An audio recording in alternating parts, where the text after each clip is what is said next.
When everybody about next week. That is a good point. Next week, I don't have a lesson planned. So I need a volunteer to do a lesson, or you guys are going to sit through either a repeat of one of mine or some videos or something. So if anyone wants to do a lesson next week, let me know. And the following week, that's 2 weeks from tonight, will be the club elections.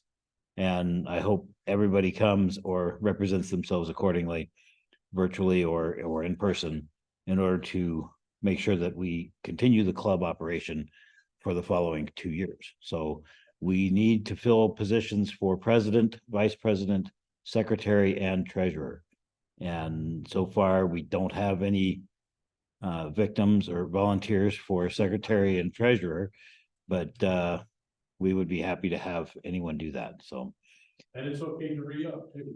And if you've already been doing it and you want to do it some more, that's fine too. Yes, I'm going to run for vice president again because I really enjoyed being vice president. So all the fun and none of the responsibility, right? So anyway, all right, let's get started. Tonight we're going to talk about making your first QSO.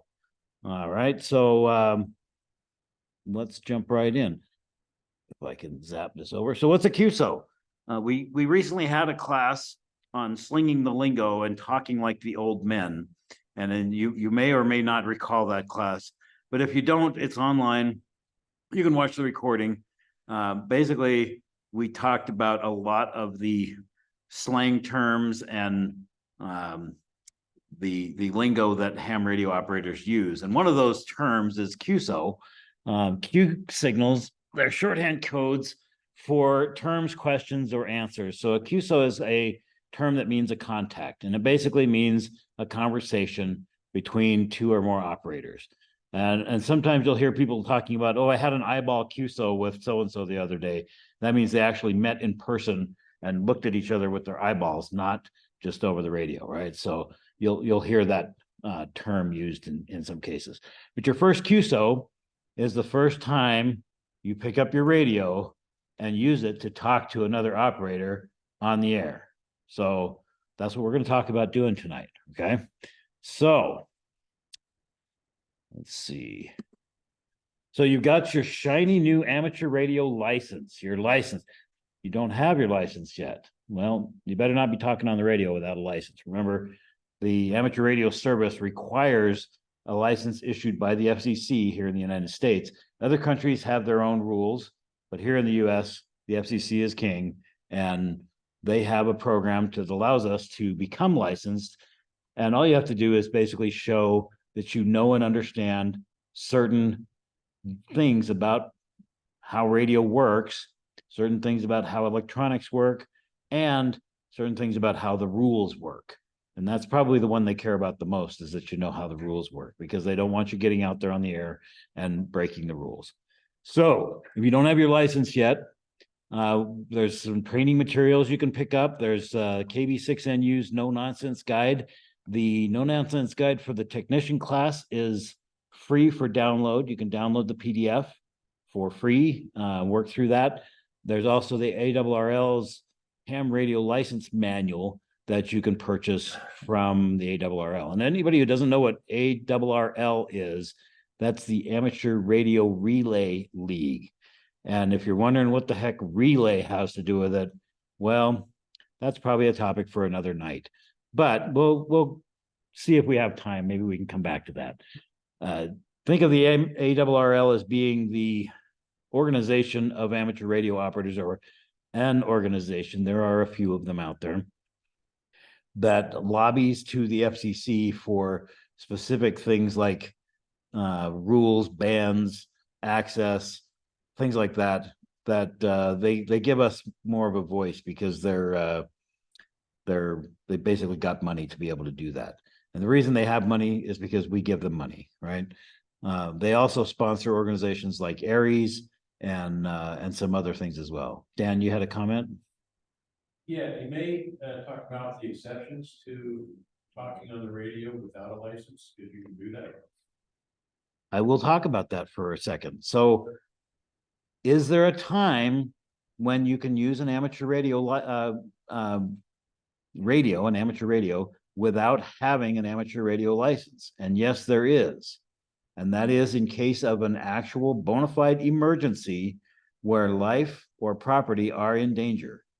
The FCC has basically said, hey, you know what?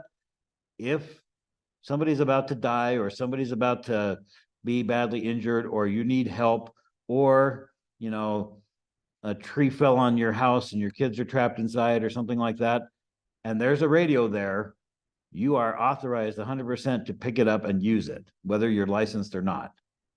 So to my knowledge, that's the only time you're allowed to use an amateur radio license without permission. What's Dan's shaking his head over here? Is there another case, Dan? You can have someone who's a third party, right? Okay, so the other case is an amateur radio operator is sitting there next to you with his station and he lets you pick up the mic and talk on it. So he's remaining to the control operator of that station, or he or she is remaining the control operator of that station, but you can talk on it. That's true. There are rules about that. Some countries we do not have a third party reciprocity rule with, and we are not allowed to talk to people from those countries. But for anybody in the US, you can do that. So if you've got your license and your next door neighbor says, well, I'd like to talk on the radio, you can hand them the radio and let them talk as long as you're standing there paying attention to what they're doing and making sure they're not doing anything illegal, right? Also, definition of an emergency. I remember when my sister was going to some dance or something and the wind blew her hair back. And she considered that to be an emergency? So Ragnar says the definition of emergency may be up for interpretation. And yeah, I'm not going to repeat the particular case that he identified, but anyway, we'll move on. So another thing that you can do if you're working on getting your amateur radio license is take practice exams. And I recommend hamstudy.org. This is a website that is operated by an amateur radio operator who lives in Utah Valley. And I've met him. He's a great guy. He also sells antennas, which he uses to fund the operation of the website. So if you've ever heard of the signal stick antenna, that's the same guy, okay? But Ham Study will let you take practice tests and it will come back, and if there are questions that you had trouble with, that you got the questions wrong, it'll ask you those questions more often as you're taking your practice tests. So it's a good way to walk through the test and make sure that you know what you're looking at.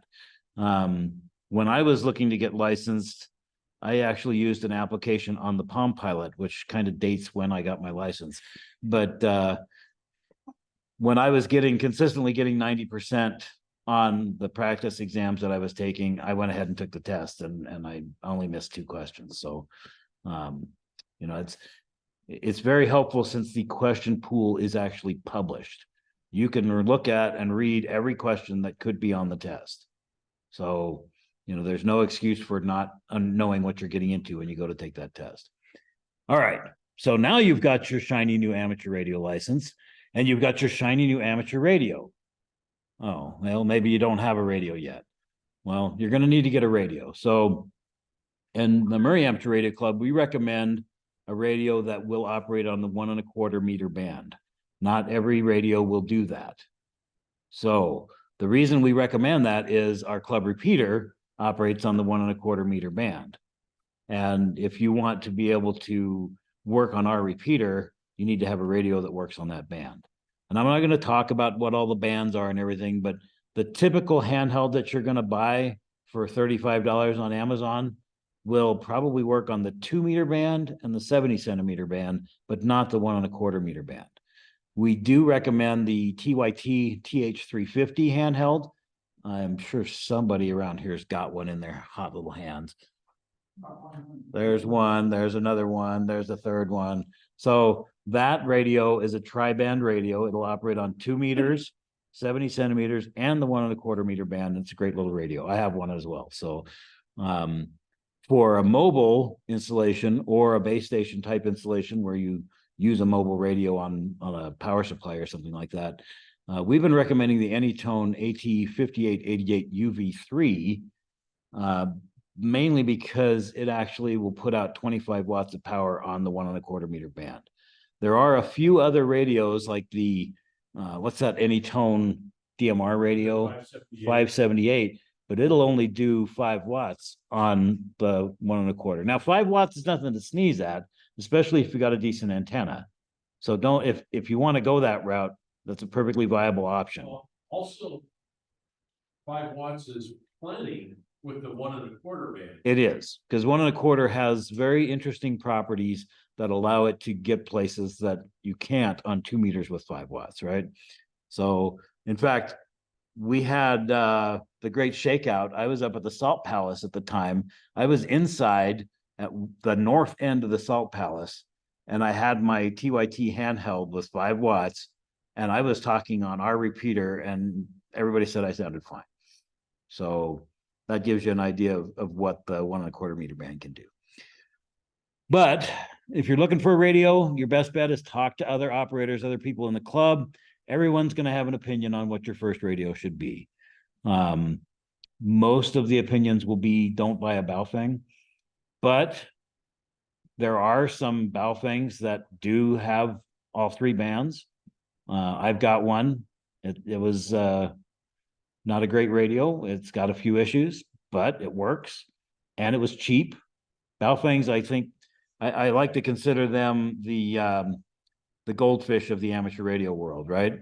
If it breaks, just flush it down the toilet and buy a new one.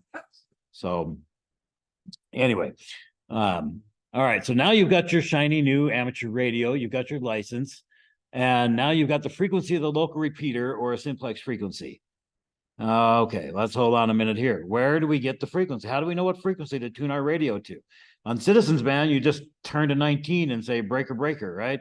You know, CB is not the same as amateur radio.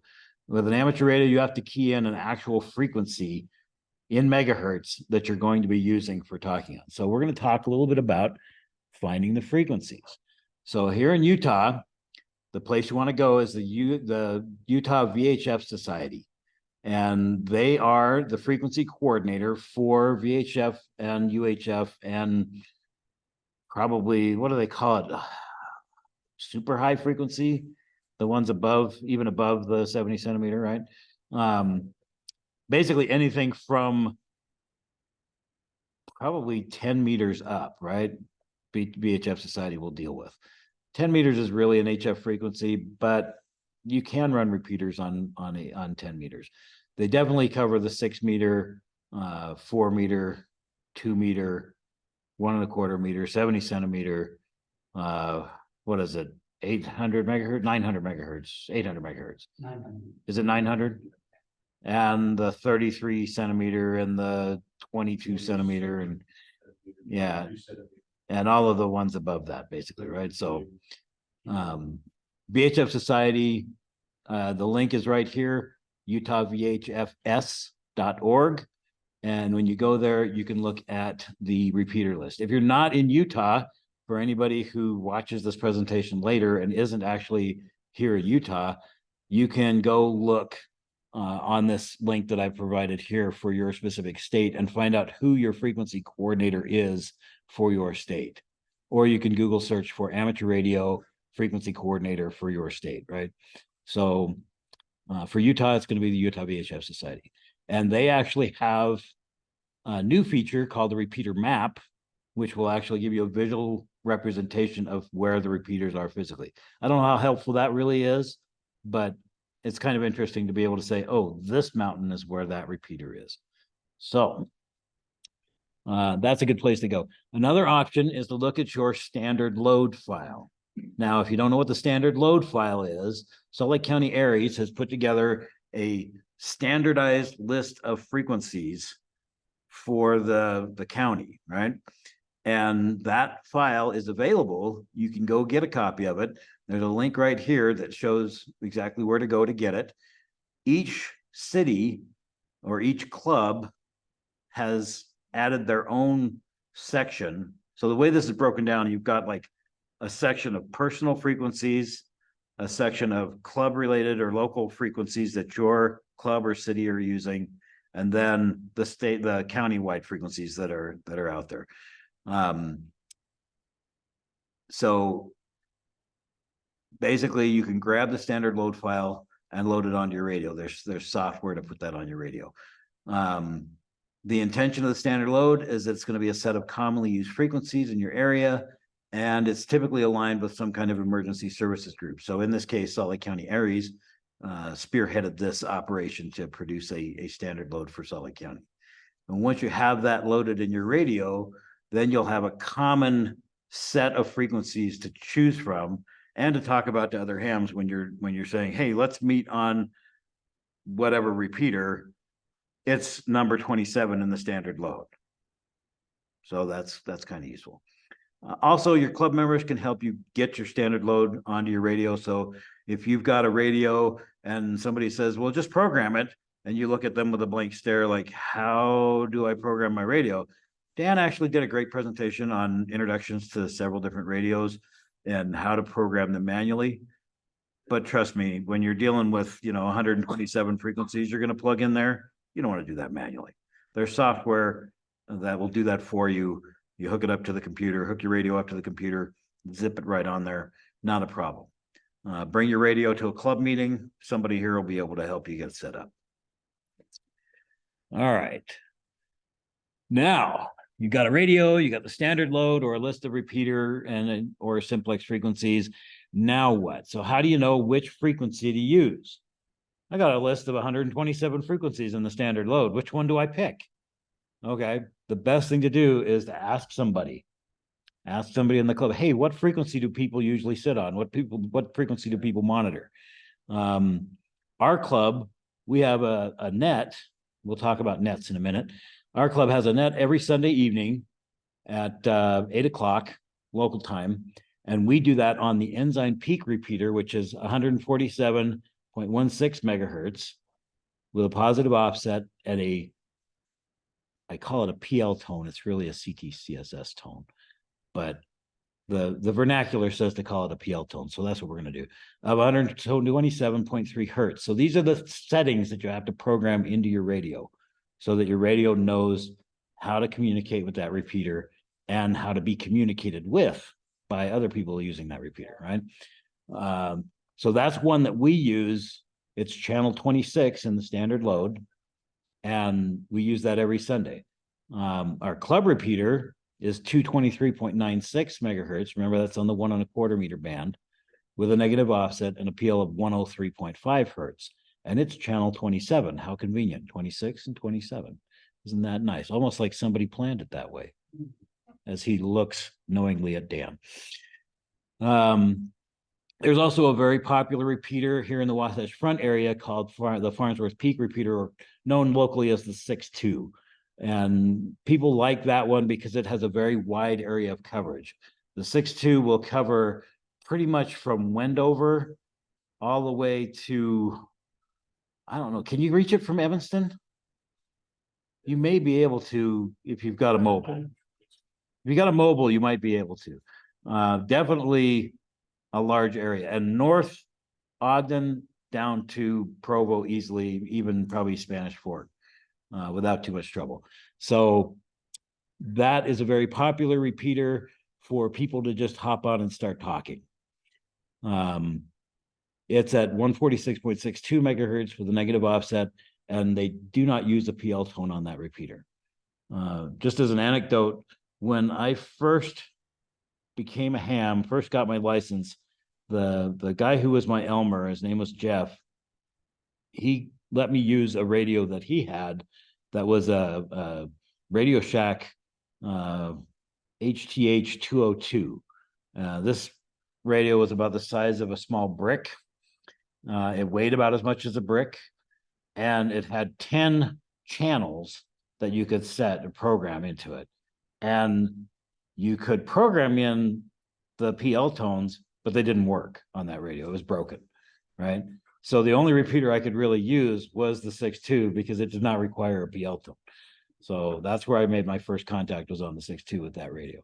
But yeah, it was, it didn't cost me anything. Let's put it that way.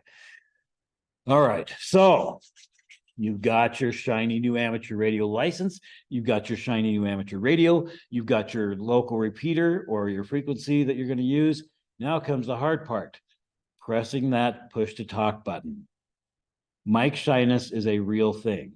The first time you do it, it's going to feel like you're walking on fire, or you're, everybody's looking at you, waiting for you to mess up. It's like the first time you sang in public, right? It's a real thing. And I remember reading this thing that basically said, when you're faced with a difficult thing, you're going to have to get over it anyway at some point. So why not now? Right? So now is the time to get over it, push the button, and start talking. Okay. So let's talk about making that first QSO. We're gonna. Excuse me, are you gonna mention the nets that are available? I'll talk about nets in a bit, but yeah, that's kind of like towards the end of the presentation. But we will talk about nets. So first thing you're gonna do, you're gonna turn your radio on, make sure it's set to the right frequency that you wanted, and then you're gonna listen. Don't just jump in and start talking. Always listen first, because somebody might already be there, might already be using that frequency. And frequencies are a one person at a time resource, right?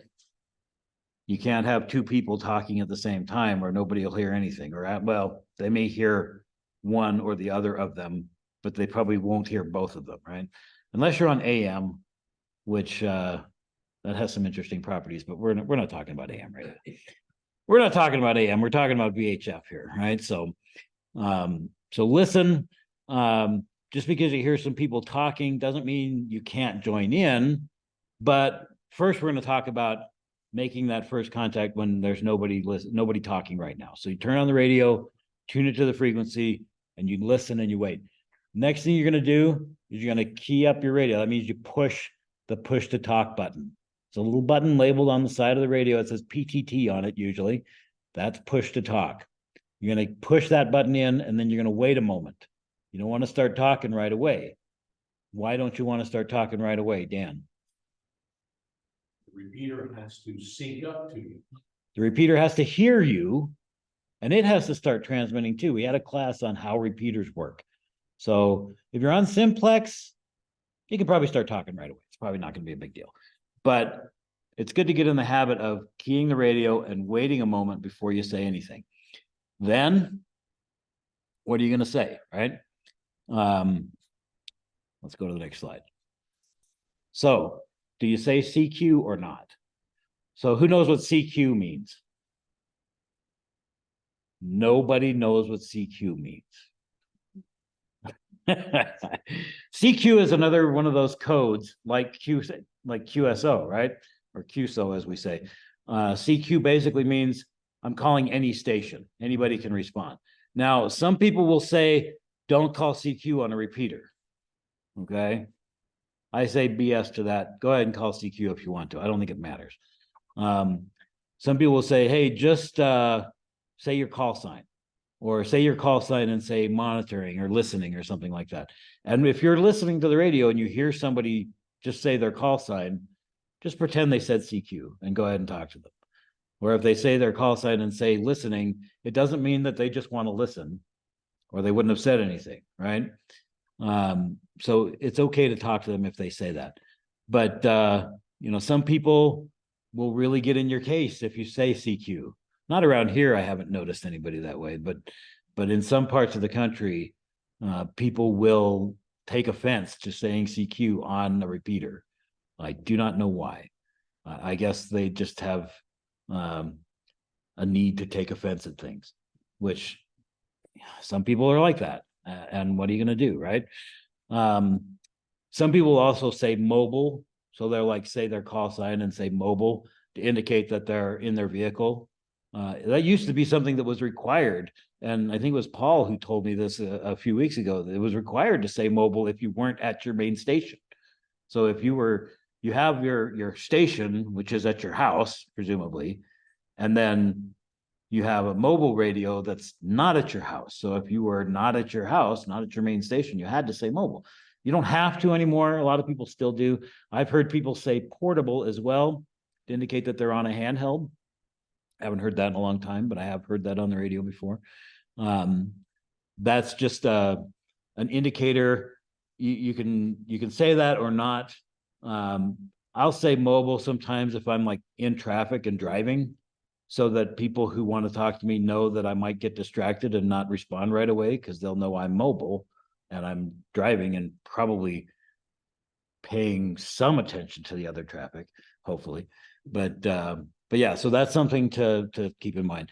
When, I used to go to work like early in the morning. I used to say, anyone awake out there? Then said, no, sir. So Ragnar would say, is anybody awake out there, when he would go to work early in the morning? He was a pastry chef. So early in the morning for him was probably like 4 o'clock in the morning, right? So on his way to work, he would just say, is anybody awake? You can say CQ, or you can say whatever. You can say whatever you want, really, to indicate that people that you're there available to talk. Okay, so step 3 is probably the most important. Let go of the button. Okay, when you're done talking, let go of the button. Some people will call it the RTL switch instead of the PTT. RTL is release to listen. If you don't let go of it, you're still transmitting. They're still hearing what you're saying. You're not going to hear what they say, right? Your radio can either transmit or it can receive. It's not going to do both. It's not like a phone, right? It's not duplex. It's going to do one or the other. So let go of the button and then listen for somebody to say something back to you. There's a couple of cases that can happen. Either you don't hear anything or somebody says something on the radio, right? So you'll either hear something or you won't. So let's take one of those cases. So nobody answered. What do? You can wait a moment and try again. Go back to step 1, run through the process again. Key up, say your call sign, let go, and listen.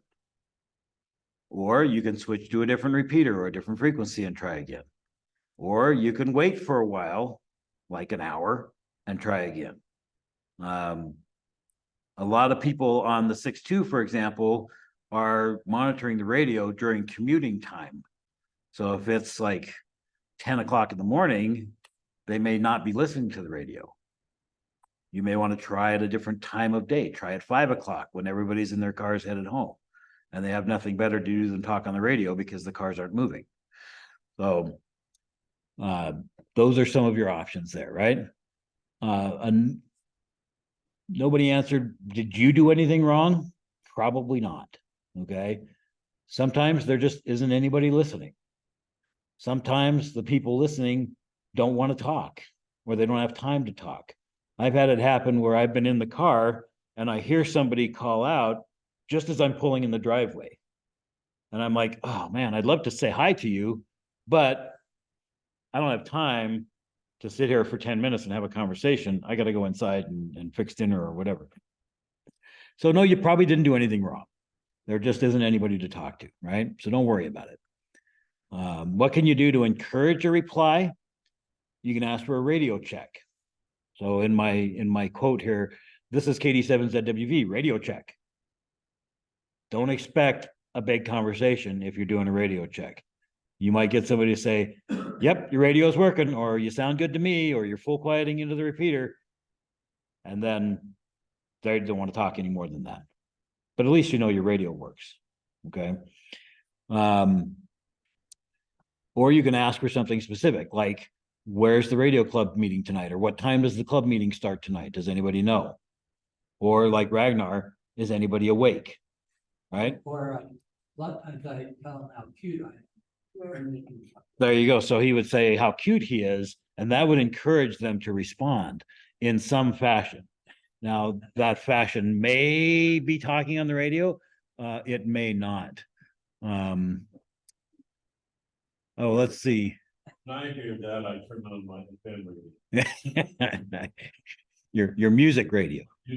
So Paul did leave a chat message here. I'm going to back up for that real quick.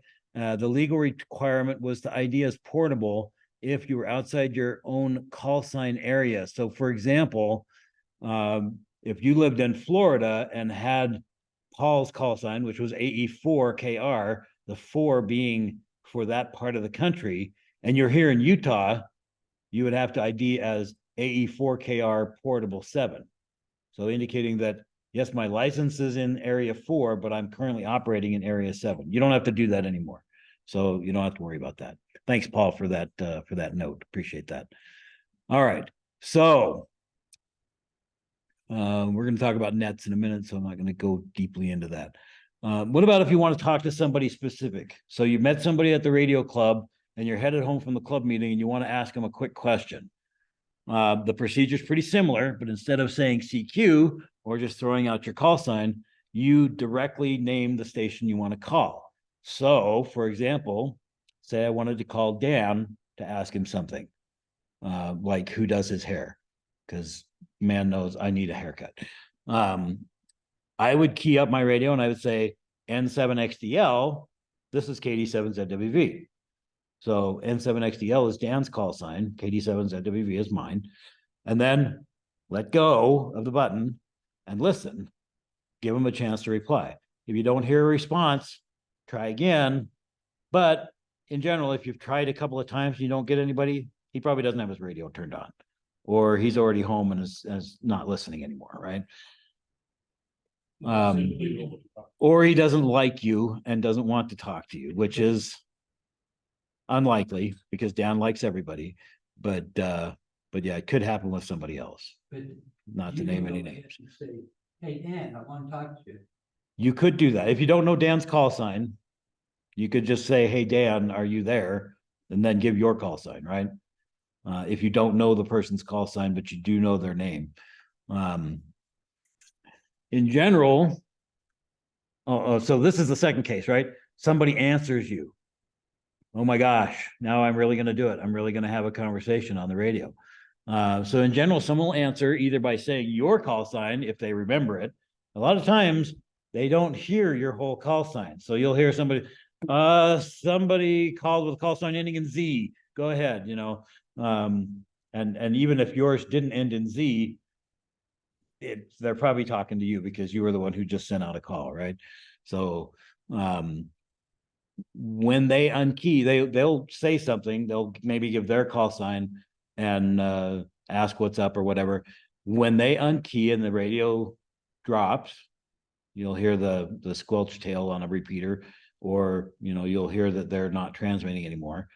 Then go ahead and key up again and start talking. Remember to let go when you're done talking, right? Keep your transmissions relatively short. Under a minute is probably best. That doesn't mean your entire conversation has to be in a minute. That just means from each time you key up the radio and start talking, don't go on a long-winded discussion for 30 minutes about, why the sky is blue instead of green on Earth or whatever, right? Try to keep your transmissions relatively short. Dan. I just heard a couple of ladies on not our repeater, but Ensign 14716 repeater, the Crossroads. And this lady, she was talking for a good 5 minutes. And the repeater timed out. And then it came back on and she's still going. I'm going, holy lady. Just unkey for a second, for crying out loud, right? Yeah. It is bad form. It is bad protocol to follow, and don't do it. So does anybody know why it's bad? Dan's given us this example, and for those on the Zoom, the example he gave, he was monitoring the Crossroads repeater and he heard a couple of ladies talking, and the one lady was talking for a solid 5 minutes straight. The repeater timed out, it came back from the timeout, and she was still talking. And as he describes, this is not just bad, this is really bad, right? Why do you think it's bad? Dave? There's a few reasons. One, most repeaters and radios will time out at about 3 minutes. Two, there could be an emergency. That's right. So Dave tells us, yes, in fact, most repeaters have a timeout timer attached to them. So they will stop listening after a period of time. It's usually about 3 minutes. And the second reason, quite often your radio will also have a timeout timer. And the second reason is the same one that Paul is mentioning here on the chat. What if somebody has an emergency and they need to break in? And they need to get a hold of somebody in a hurry. If you never leave a gap in your transmission, they don't get a chance to talk. Remember, only one person can talk on the frequency at a time. And when you're talking, nobody else can talk. So if you're talking for 5 minutes, that's 5 minutes that nobody else can say anything. Ragnar. Also, well, it used to be fairly common if you talk really long during a hot day, the repeater didn't like it at all. And sometimes your hand would get hot from all the heat from the radio you were talking. None of those happen as often, but it's still a possibility to heat up a repeater. So Ragnar brings up the point that if the repeater is active continuously for a long period of time, it can overheat. The actual electrical components can get too hot to function and it can shut the repeater down. Or you may notice that if you're handheld, the longer you're talking on it, it's getting hot as well. And he brings the point that it doesn't happen too much anymore with all of the microcircuitry and stuff like that. But if you got an older radio with transistors in it, that can still happen, right? You can actually overheat your radio. And I know like a lot of mobile radios actually have a fan on them. And like mine, I never hear the fan run, but I don't talk for 10 minutes at a time either. If I did, that fan would probably kick on. And that would hopefully be an indicator to me that I should shut up and listen a little bit. Remember, it's not just about talking on the radio, it's about listening to other people talk on the radio too. Paul says the repeater stays hot anyway. It doesn't know the difference between 1 10-minute transmission or 10 1-minute transmissions. And that's probably true. So Something I heard a lot of people say is everybody has one mouth, 2 ears. Dave says, yes, everyone has one mouth and 2 ears. So hearing should be twice as important as speaking, right? So listen twice as long as you talk. Dan, go ahead. You also, which is just as bad with the person who's talking for 5 minutes straight, you have these a group conversation that they do not allow any time between each person. You know, they do a round robin, and trying to break in as many times is just as impossible, because as soon as one takes over, the guy is immediately keyed up his mic and continues on. And it could be an interesting conversation, but you can never break in. So Dan brings the point that you should, when you're listening, when they stop talking, wait a moment before you key up and start talking. And I have heard this too, where 2 stations, and this was actually on the intertie. Okay, the intertie is a collection of about how many repeaters are on the 15 nowadays? A lot, right? So it's a linked network of repeaters where these repeaters all talk to each other. And so when you key up in one place, say West Yellowstone, Montana, the repeater there picks up your signal and sends it to the next repeater in the chain, and your signal gets sent out over a wide area all the way south as far as Las Vegas. But in order for that to work, when you key up, it takes a second or two for all the repeaters in that network to key up. So if you start talking right away, then the first thing you said isn't going to get heard in Las Vegas, right? So I heard these guys, and they were on some repeater in the network. I think it was in Idaho, and they were having this rapid fire conversation where as soon as one guy unkeyed, the next guy was keyed up, almost like he was keyed up already before the guy dropped his carrier. And they were just talking back and forth for a good 2 or 3 minutes. And they were tying up the entire intertie network for their personal conversation. That's not a good use of resources.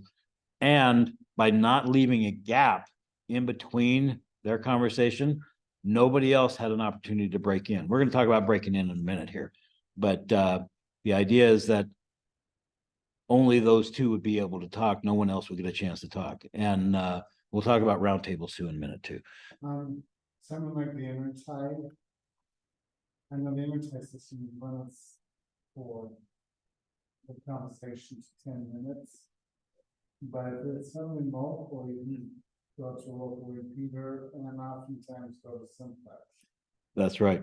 Dave raises the point that what they should have likely done, since they were presumably local to each other and not actually using the interconnected nature, they should have switched to a local repeater to have their conversation, or even to a simplex frequency if they were close enough to do that to each other. So you want to use the resources in a way that makes sense. You don't want to be hogging the bandwidth, hogging the repeaters or the frequency, right? All right. And I say here at the bottom of this slide, you see it says it's best to stop talking every once in a while anyway, in case another station wants to join in, right? So one other thing you'll hear sometimes, if somebody's got a thing that they need to say and it's going to take more than a minute, you'll hear them stop for a minute and they'll say, pause for reset. And they'll unkey, wait a second or two, and then key up again and continue their thought, right? So the reason they do that is to avoid that timeout timer and to give someone else a chance to break in if they need to. So if you are saying something and it's going to take you 3 minutes to say it for whatever reason, just keep that in mind. Just go ahead and stop in the middle and say, hey, pause for reset. You let go of the button, the repeater resets, and then you wait a moment, key back up, and finish the rest of your thought, right?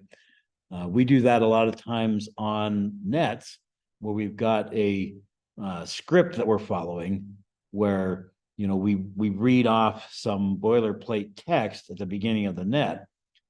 And there are places in that text where it says, okay, pause for reset here, because you don't want to hog up that frequency continuously while you read that through.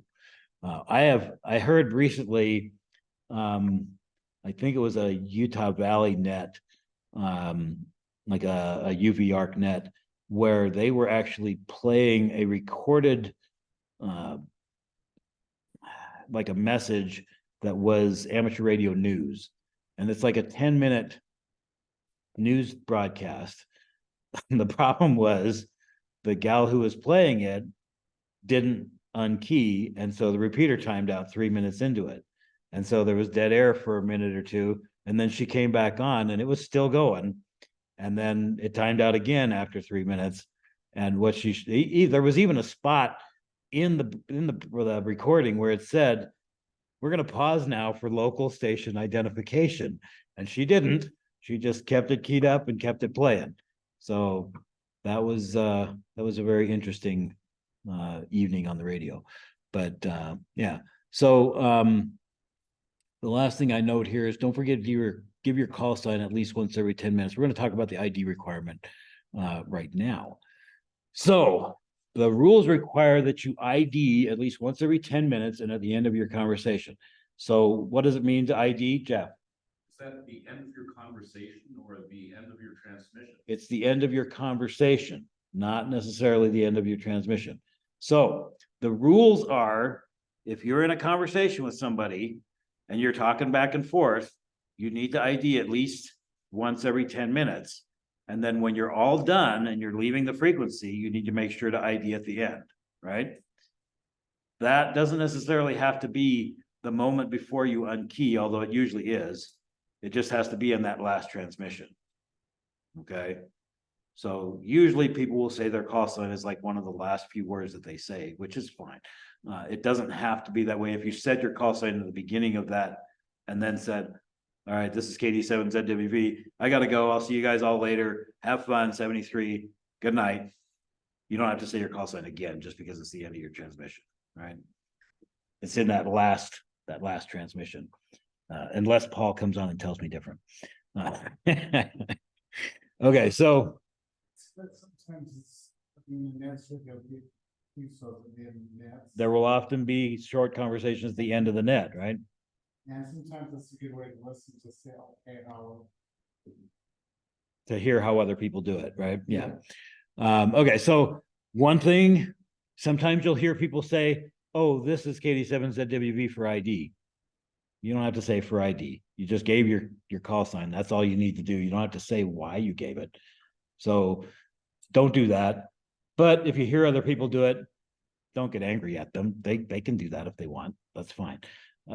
We used to do, when I worked at Raytheon, we used to do a net once a week on 70 centimeters between our Salt Lake office and our American Fork office. And we would have, 3 or 4 people at each location. So we would be having this conversation. And then every once in a while, everybody would go, oh, this is KD7ZW for ID. And then the next guy would do it for ID. And then the next guy would say his call sign for ID. And everybody would do that. And then we go back to the conversation. You don't have to do that. We were young and foolish at the time, but yeah, you don't have to say for ID. It doesn't matter if you say your call sign at the beginning of your transmission or at the end, as long as it's in there somewhere. So here's an example made up conversation. This did not actually happen between me and Dan, although it could have. For example, I'm talking to Dan about the weather, and Dan says, those clouds were getting pretty dark, weren't they? And I say, KD7ZWE, yeah. And then it started raining. So I said my call sign. I didn't draw any extra attention to it, but I got it in there, right? And he says, wow, you got caught out in it. And N7XDL. So he said his call sign, he said at the end, just before he unkeyed, doesn't matter where you say it. And I said, yeah, I got soaked, right? So part of the conversation, just drop it in there, kind of keep an eye on the clock. Every 10 minutes, you want to do it. If you hear the repeater ID and you haven't lately, that's a good time to do it because the repeater is going to ID every 10 minutes. The repeater will typically ID in Morse code. So you'll hear some little, after you unkey, you'll hear some little burst of Morse code. That's the repeater IDing itself. Because remember, it's got ID as well. So you'll hear that, and then you'll know to throw your ID in on your next transmission. So that's a good indicator that you should probably throw it out there if you haven't recently. All right. Let's talk about names versus call signs. So quite often people ask for your name. They say, oh, what's your name? Or sometimes they'll say, what's your handle? And they don't mean your CB handle, like, I don't know, give me a good CB handle. Laser. Like, That okay, was mine. laser, all right? Oh, boy. So Dan's CB call sign was laser and Ragnar's was doughboy. So yeah, we don't use made up handles in amateur radio. We use our names. And in general, we only use our first name. So when you're talking on the radio, I'll say, Dan, how are you doing? I won't say, Dan Lundwall, how are you doing? Right? And Dan won't ID himself as Dan Lundwall. Like I won't ID myself as Jan Peterson. I'll just say Jan. And the reason for that is historically, since the early 1900s, we're all friends on the radio, right? We all know each other. We're all good friends. You don't call your friend by their full name all the time. You just use their first name, right? So also your call sign is unique, globally unique. Nobody else in the world has your same call sign. So if you've given your call sign, that is all the information that is needed to uniquely identify you on the planet, right? So you'll sometimes have people ask for your call sign or your name phonetically. And what they mean is to use the phonetic alphabet. And we typically use the NATO alphabet, Alpha, Bravo, Charlie, right? And so on. You spell out your name or your call sign using those phonetic keywords. And the reason you do that is because sometimes the connection isn't that great. Sometimes there's noise. Sometimes there's, your signal is really quiet or something like that. Maybe they can't quite differentiate between the W and the V part of your call sign, for example. By giving the phonetic designation, Whiskey Victor, that is a lot easier to differentiate. And in fact, the NATO alphabet was invented specifically to support people with different normal languages. So people who speak French, German, English, Italian, whatever, to have it be more understandable. And that's why the specific words were chosen. Okay, so when they ask for your name or call sign phonetically, just give it to them. Like my call sign is Kilo Delta 7 Zulu Whiskey Victor. Don't rush through it because they're probably trying to write it down. So you don't, KD7 ZW, you don't need to do that, right? Kilo Delta 7 Zulu Whiskey Victor. You don't want to say it as fast as you can, right? Just go ahead and say it like you would normally say it in normal talking to somebody. Give them a chance to copy it down. And keep in mind, they might ask for it again if they didn't get it right, right? Or they may get it wrong when they call back to you. And if they get it wrong, that's no big deal. Just tell them again, right? They're not like getting it wrong on purpose. They're just mishearing you, right? So let's see. I already talked about the CB handles. Yeah, you just use your name. When somebody will ask for your handle, they mean your name, right? So it's not a CB handle. All right. How do we end the call or end the conversation? So don't forget, you need to ID at the end of your conversation. So sometime in that last transmission, you've got to give your call sign. If you're going to be getting away from the radio, turning the radio off, switching to a different frequency or something like that, you want to mention that you're clear of the frequency. So we'll typically use the word clear, or we'll say I'm clear, or something like I'm clear on your final, or something like that. When someone says I'm clear on your final, it means they're going to listen to you say your last bit. They're not going to respond again because they're clear, right? After you said your final thing, then they're going to turn their radio off or go somewhere else. You can also say standing by, or just end with your call sign if you're going to continue monitoring the frequency. So it's also a pro sign that you'll hear, 73, which means best regards. So do we say 73s? Some of us do. But if you say 73s, it's like saying best regards is. So you should probably not say that. Just say 73.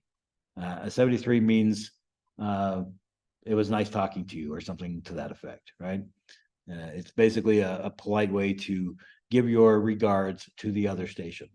So for ending a call, say Dan and I have been talking, I say, okay, Dan, I'll see you later, 73, it's KD7ZWV and I'm clear. And Dan responds with, take care, 73 and 7XDL, clear. And we're gone. Now the frequency is available for the next people who want to make a conversation. Okay. So far, so good, everybody. Take a deep breath. We're more than halfway through. All right. Let's talk about joining an existing conversation. So you turn the radio on and you're listening and you hear some people talking. How do you get in there so that you're talking too, right? You got something to add to the conversation. Maybe they're talking about photography and that's what you do, right? You're all into photography and they say something and it's wrong, or they say something and you think, oh, I remember a time when I did something like that and it turned out like this, and I want to tell them about it because it was cool, right? So you want to break into that conversation. Wait for a pause in the transmissions. Somebody unkeys before the next guy keys up, say your call sign. That's all you have to say. And you can say it pretty quick because they'll hear somebody else talk and they'll know that someone else wants to get in. Should you say break?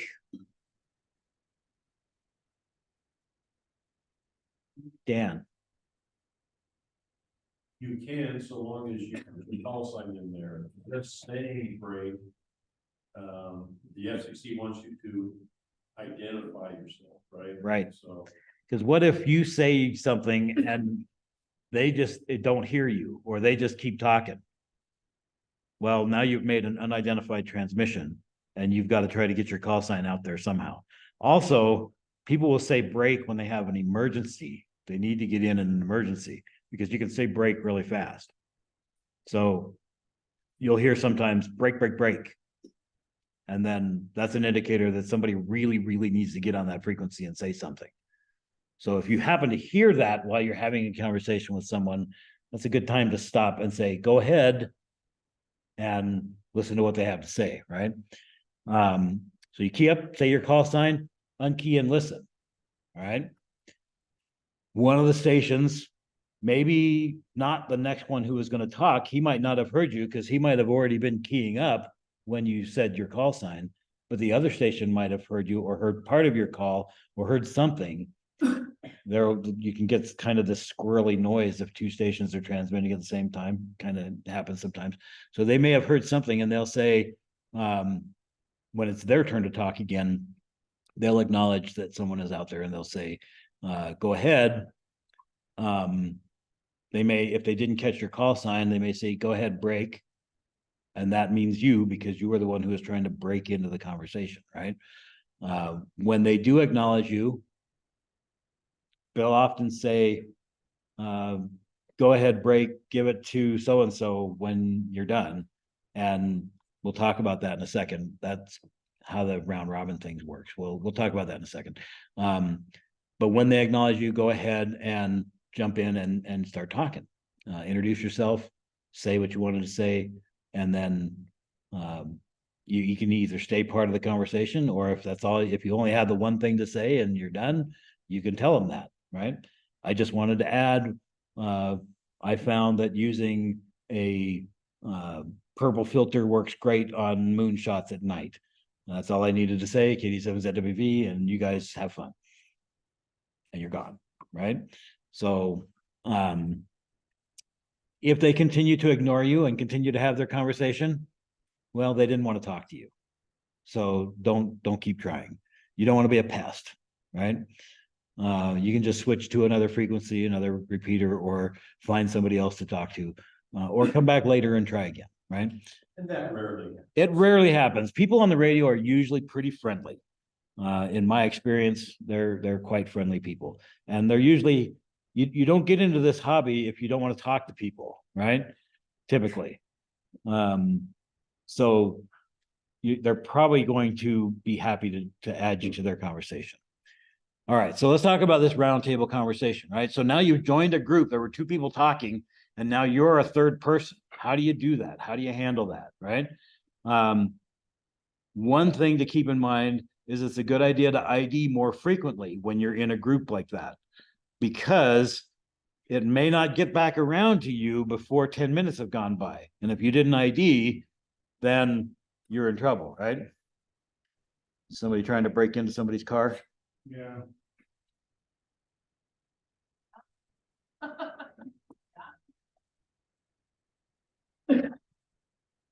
Pause for a brief moment of, I'm not sure what. Thanks, Sherwood. Sounds like it's from the property. Okay. So it's probably not one of our vehicles.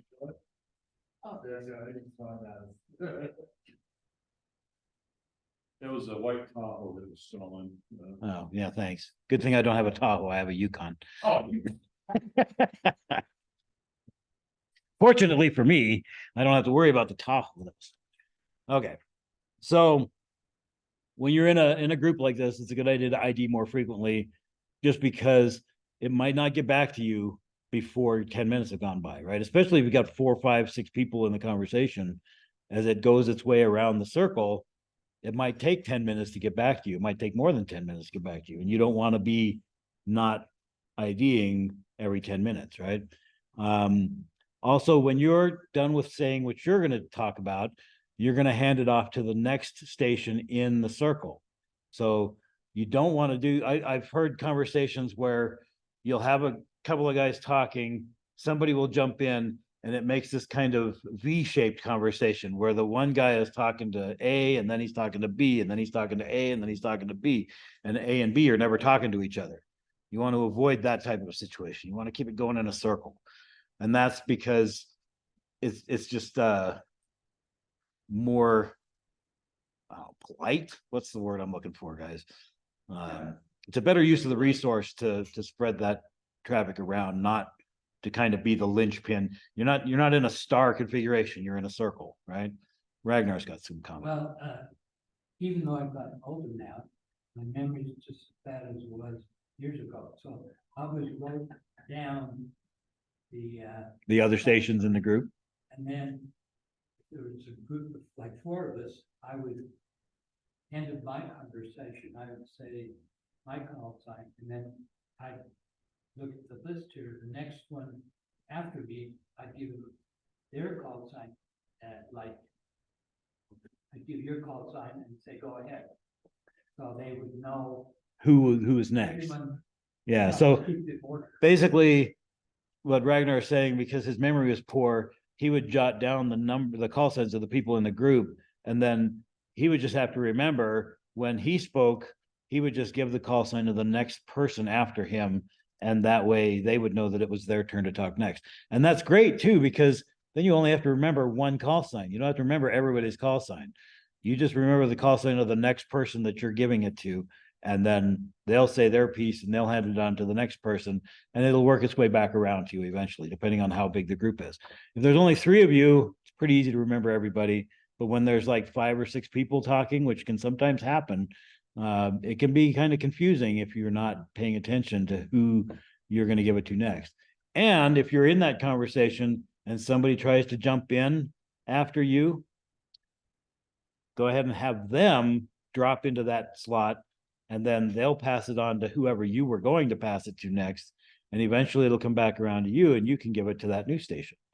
So all good things to keep in mind. So here's an example. This would be, and again, this is a made up situation here, but Paul, David and I were talking on the repeater, for example, and Paul says AE4KR, so he identifies himself. And he says, so David, I've heard you're into metal detecting. KD7ZWV in the group from AE4KR. So he's not giving it to David, even though his comment was directed to David. He's giving it to me because I'm the next one in the circle. And so I say, oh yeah, I want to know more about that too. How does that work? And then I give it to David, KD7UUF from KD7ZWV. And then David says, well, I haven't done it in a while, but if you got a good metal detector, you just wander around, and when it beeps, you dig up whatever you find. And then he says, over to you, Paul, KD7UUF. So he didn't give Paul's call sign. Maybe he forgot it. Maybe he couldn't remember what it was or whatever, but he did say he was going to give it to Paul, right? And he gave his call sign. And Paul says, oh, I see. How do you know where to go? AE4KR. So again, he doesn't need to necessarily ID right away again because it hasn't been 10 minutes. But when you're in a big group like that, or in a group, it's a good idea to ID more frequently, because that way you don't have to worry about, oh my gosh, it's getting close to 10 minutes and I haven't ID'd. Hey, everybody, KD7ZWV for ID. Remember, we don't want to do that, right? So, and then we just kind of continue around, passing it off to the next person as we go along and finish out our conversation. All right, so how do you get out of a group?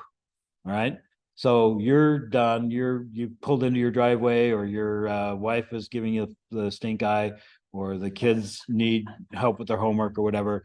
And so you got to just tell them when it's your turn, you just tell them, hey, I got to go. So I'm going to see you guys later. And then of course you're going to give your call sign. Sometimes people will say, oh, I got a minute. I can go around 1 more time or 2 more times, and then they're going to go, right? But you just have to tell people what you're going to do. Remember, they can't see you, so they can't take those visual cues like your wife is giving you the eye, right? Or your kids are standing there waving the math book in your face. So you have to tell them verbally what's going on, right? Well, I would say, like getting old. So in the conversations, I would just say, well, I gotta go pee. Yeah.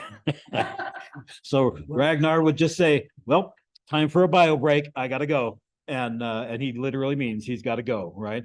So but yeah, so then when you're done, when it's your last time that you're going to say something, say goodbye, say 73 to your new friends. On your last call, give it to the next person, announce the call sign, who you're giving it to, and then say you're clear, just like you do in a one-on-one conversation. You say you're clear when you're done, right? For example, okay, guys, I'm sitting in my driveway. I got to go 73, and I'll catch y'all later. KD7UUF from KD7ZWV, and I'm clear. So I gave it to David and told him he was next up and that I was gone. So next time when Paul is done, he's not going to give it to me. He's going to give it to David. Okay. And then, so the remaining operators in the group will just continue their conversation until they're done, right? No problem. Dan. even though it's customary to use the call sign, so the next person, People will You often don't use the use- names. Yeah. the name is fine. too. You don't have, like Dan points out, you don't have to give their call sign. You can just give their name. That's perfectly fine. You have to give your call sign, but remember, you're not IDing the other station, you're IDing yourself. So if you don't remember, for example, if David doesn't remember Paul's call sign, he can just say, over to you, Paul, and this is KD7UUF, right? I picked David because David was the first person I ever had a QSO with. So that's why I picked on his in this example. Okay, so let's talk about nets. We're almost done, guys. So we're going to talk about nets briefly. So a net is an on-the-air gathering or meeting of amateur radio operators. So that roundtable discussion we were just talking about, that's a net. It's an ad hoc, informal net, not a directed net, right? It's just a bunch of people on the radio together having a conversation. We don't usually call it a net if there's only 2 people. We call it a QSO, but technically, I guess it could be considered to be a net as well. But nets are often scheduled. So you'll usually know that a particular net is going to start at a particular time. And there's information usually published somewhere about what nets are going to happen, what days they're going to happen, who's putting them on, that kind of stuff. They'll usually have a net control operator. Think of that net control operator as like the traffic cop. He's going to decide, he or she is going to decide who talks next and what they're going to talk about, right? They're usually have a little more structure than your typical conversation.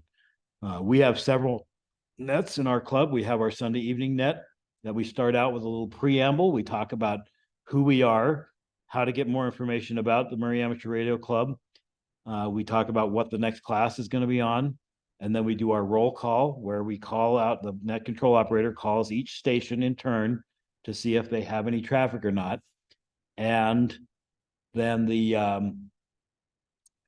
at the end, we go through anybody's traffic, and then we have a little closing part of the script to release the frequency back to normal use, right? So how do you know when there's a net? Most groups will publish their net schedule. So ours are published at this URL. So if you don't know, they're here. That's our Sunday evening net. And then we have a net that happens a half hour before each club meeting. So the first 3 Thursdays of the month at 6 o'clock, we hop on a different frequency each week and we have a quick check-in, and it's really quick. In fact, today, I think it took 3 minutes, if that, maybe 4. It's very fast. It's just, hey, who's out there? Come back with your name and call sign. Next station, name and call sign. Next station, name and call sign. Just to make sure that we all actually know how to turn our radio on and make it work, right? So it's not purposeless. We want to make sure that we can communicate if there is an actual emergency. And so the frequencies that we tend to use for those 3 nets are the 3 frequencies in our emergency communications plan that we expect to be able to use in case of an emergency. So, let's see, you might have your radio on and you switch to a repeater and you hear a net in progress. You can just stop and listen. You don't have to jump in. You can stop and listen. And at some point, they're likely to call for visitors. So typically, you'll have people who regularly check into the net and you'll have people who don't. And those people who don't are considered visitors to the net. And that would be you if you're not used to checking in on that net. So when they call for visitors, you can give your call sign, your name, and get involved in the net. Quite often, they will ask you, do you want to be on the roll for this net? Do you want to be a regular member of this net? And if you do, that's great. Join it up. If you don't, that's fine too. They don't, it's not a big deal. Some nets will call the roll by region or area. So you'll hear something like, this will typically happen on HF nets or on IRLP or Echolink nets, where they'll say any stations in region 7 check in now, or stations starting with KA7 check in now, then KB7 check in now. And so you just wait until they call something that matches your call sign and jump in when they call you, right? So Races next to that. Races Nets do that as well. They also ask for your Races number, don't they? Yeah, they typically do it by races. Yeah, so, They're between one, they'll call between 1 and 3 counties. yeah, and like the Crossroads Net will call like the sections around Salt Lake City. So like the northeast section, and then the southeast section, and then the southwest section, and then the northwest section. And then anybody who's not in one of those sections can check in, right? So they'll actually break it down by physical region. That's a good one. They call for visitors is a great time to jump in. Sorry, Ragnar, go ahead. There's a net Saturday morning on MARC, it's a worldwide net. It's on Top Route 91, and they go through the whole world. And they'll pick, like in Europe, they'll pick like Scandinavian countries or Great Britain, or, you know, I mean, very much. It's about a 3-hour net, but it's interesting to hear people check in, especially with all the different, what's that called? Accents. What? Accents. Accents, thank you. So Ragnar mentions that there's a net on Saturday mornings on DMR, which is a digital mobile radio, on the 91 talk group, which is the worldwide talk group. And it's a worldwide net of anybody who wants to check in on that net. And so if you're listening to that, he says it takes about 3 hours to go through the whole thing, but you'll hear them call different countries or different parts of countries. Like, for example, they might call Scandinavian countries. So anybody from Sweden, Norway, or Finland could check in, right?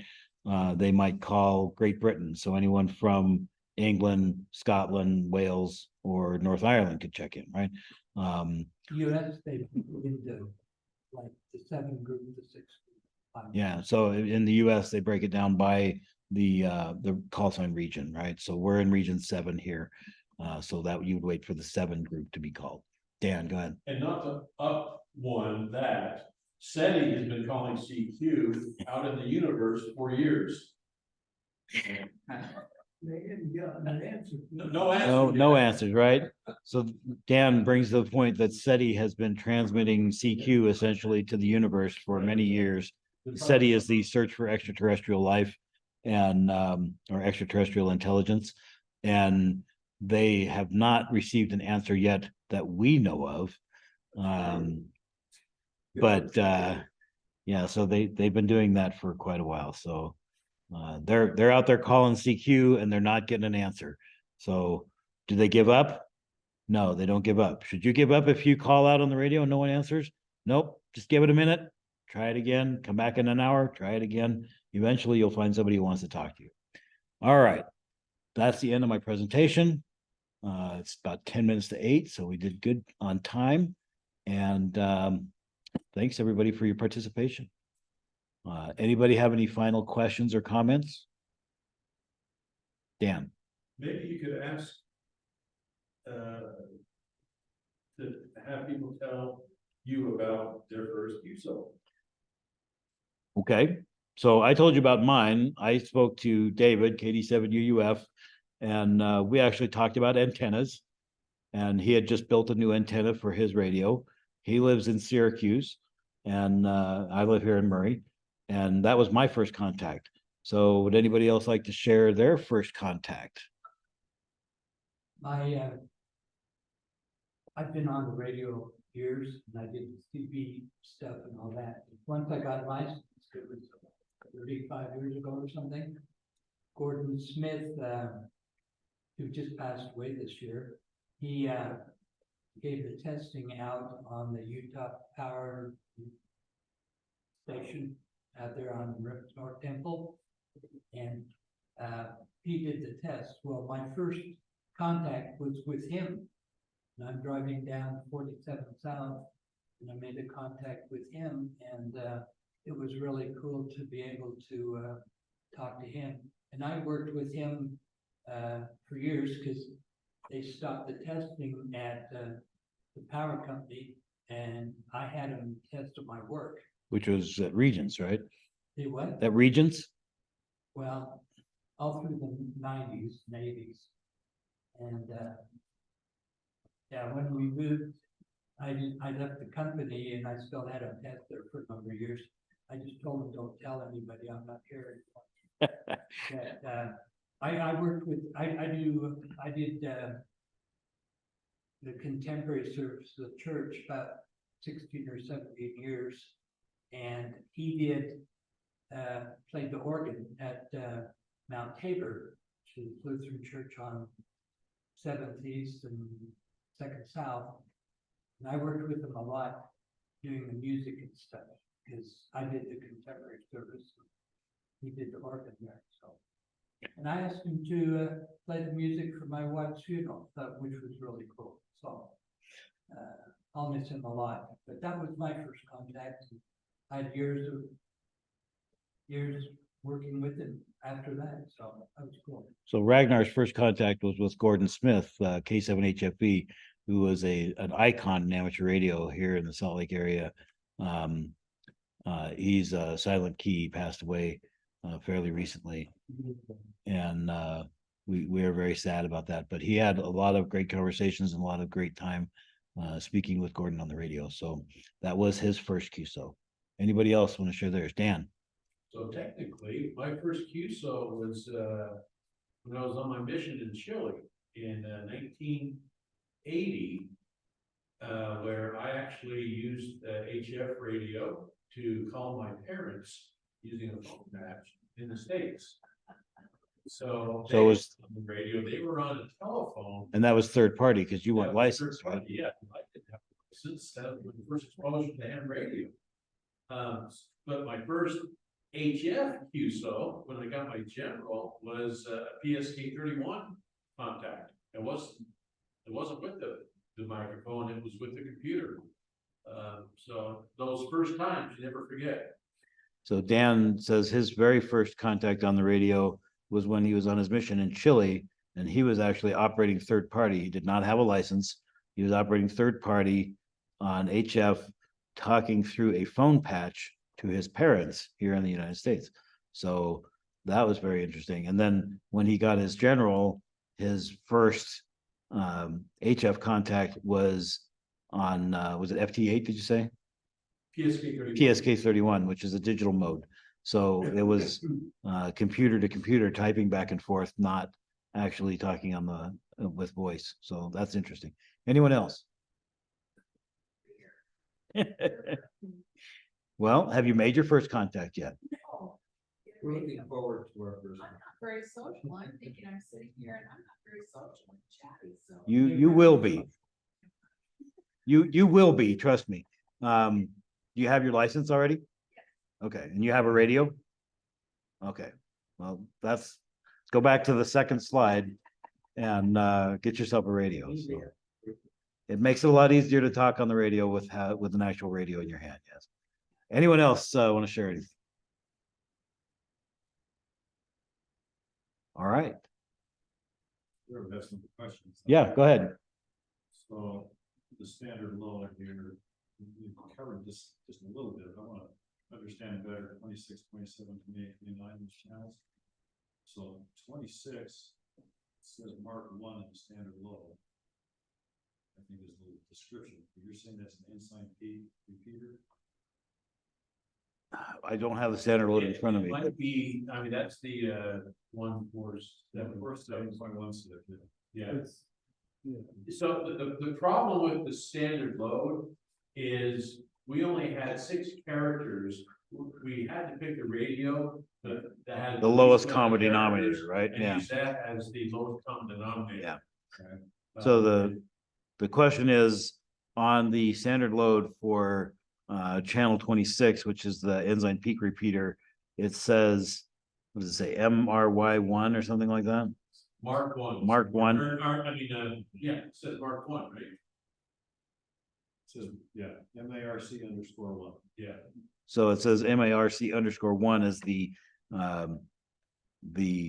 alphanumeric designator for that Right. repeater. And so the question is why that instead of something like ensign peak or something? And Dan points out that when they were designing the standard load, they had to take into account the radios that were at the lowest common denominator, which basically gives you 6 characters to work with for the frequency names. So when you set up your radio, you can change that to something that makes more sense to you. I think on mine, I have that one set to MARC 2M to indicate it's the 2-meter frequency, or MARC PRI or something like that for the Yeah. primary frequency. But yeah, you can override what's in the standard load as long as you keep the frequencies in the same order. That's what really matters. What they are. So the Murray repeater is the 223.96, Right, 20. 27. But Mark one is the 147.6, which is what I try to check each time. And you didn't find us because we were on the 223, right? So 27 is the Murray repeater. So 28, 29. What is that? And they simplex. They're simplex. Yeah, so 2-meter simplex and 220 simplex. right, so they actually correspond to the other frequencies in our emergency communications plan. So one of them is a 1.25 meter simplex frequency that we use on the second Thursday, and the other one is the 2-meter simplex frequency that is assigned to Murray City. And if you scroll into the section where it starts with SAF, those are the safe neighborhood zones, and Murray, I think, is number 16. And so it's the same frequency for safe 16 is the Murray City one.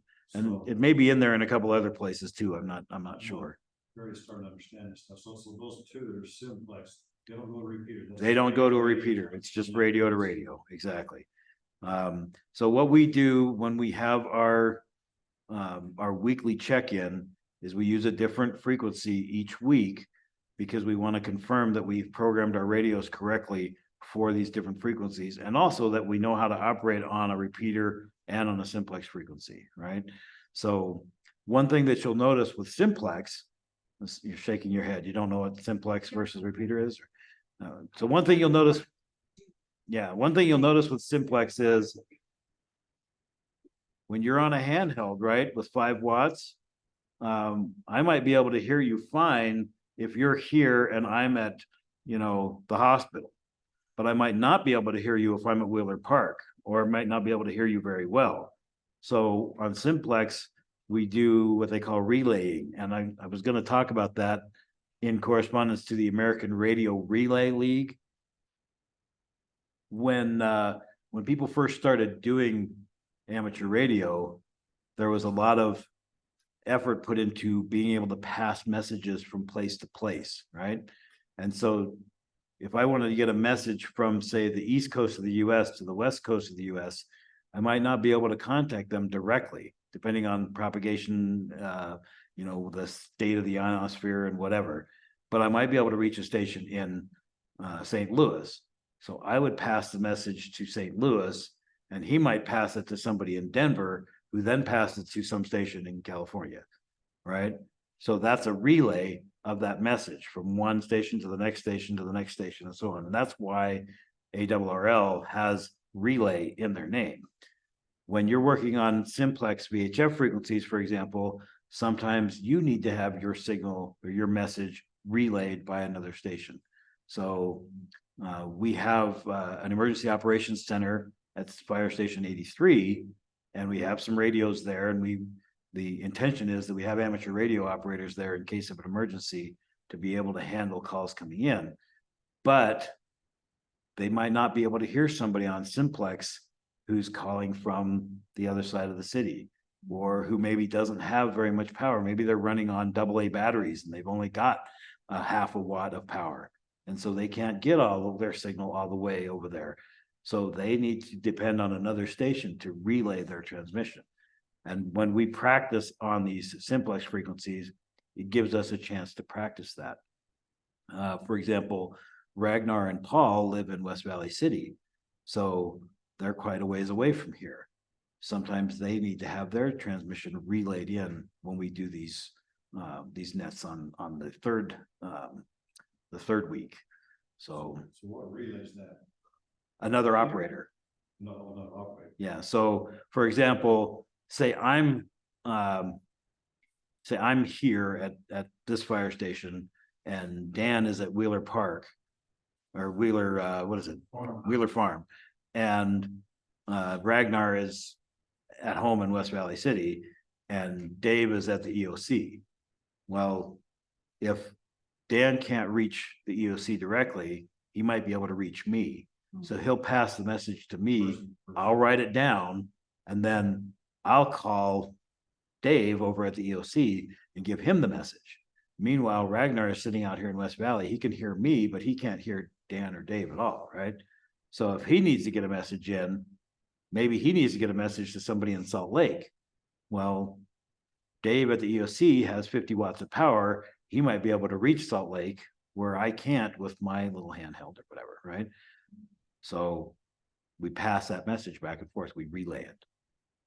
And the goal is to make sure that the messages actually get where they need to go. We have special forms and things that we use to make sure that we actually get the information, get it correctly, and move it to where it needs to go. So. And when it first started, people didn't use handhelds. They were all on HF. And the way it goes on certain frequencies, some will bounce up and bounce back down at this distance. And you change frequency, it'll bounce up and bounce down here. Well, I need to talk to this guy, but I can only use this frequency. Then this guy has to talk to another guy to go to here. So it depended what frequencies, what kind of radios, and what kind of crystals they had. Because a lot of guys just had crystals for certain frequencies. So they could only talk at certain distance. They couldn't talk to this close distance. They could only talk here. So it was really important when shortwave first started. Is, you know, there were a lot of limitations on what they could do. So Ragnar points out that in the old days when people were on HF, you might find that a particular frequency or particular band can reach a station, say 300 or 400 miles away, but not a station 1,000 miles away, or the opposite, right? You may be able to reach that station 1,000 miles away, but not the one 300 miles from you. And that's the one that needs to get your message. But you can relay it via another station and have it retransmitted and sent back to the station that you're trying to get to. So we still practice that. We still do that message passing and, practice that relay. And that's something that, it's a good skill to learn and an ability to do that. We're going to talk at a future meeting. I don't remember exactly when it is. It may be next month about an emergency net and the kinds of things that happen on an emergency net and what you need to know to be able to participate effectively in an emergency net. And we will definitely be talking about message passing and relaying and things like that at that meeting. So, certainly keep an eye out for the announcement for that. And, if anybody isn't getting the announcements for these meetings, they are typically emailed to the MARC-announce mailing list. There's information on the website on how to find and join that mailing list. If you're interested, definitely get on there. I send an email out usually Monday or Tuesday before each meeting about what we're going to talk about, where we're going to meet and when. Definitely get on that list and be aware of what we're doing as a club. Dan. And just a note about the standard load, the standard load version that you have is the standard loads /MARC club, right? So the first 40 channels are personal and club frequencies. So if you were to download the standard load from the Salt Lake County Aries website, you're not going to have any, this channel 26 through, our club frequency. That's just for MARC, right? So you're free to do whatever you want to on those first 40 channel slots. That's what So Dan points out that, on the standard load, different organizations have their own versions of that standard load that take advantage of the localized nature of the first block of frequencies in there. So the frequency 1 through 40, your channels 1 through 40 are reserved for personal frequencies, which are ones that you like to use, and club related ones. So if you download the standard load from MARC, you'll get the MARC version of that. If you download it from, say, West Valley City, you'll get the West Valley City version of that, which will likely have different frequencies for that range up to whatever it is, 40, I think. Anybody else? Comments, questions? Anybody from the peanut gallery? Thank you. All right, I'm going to stop the recording and we'll call it.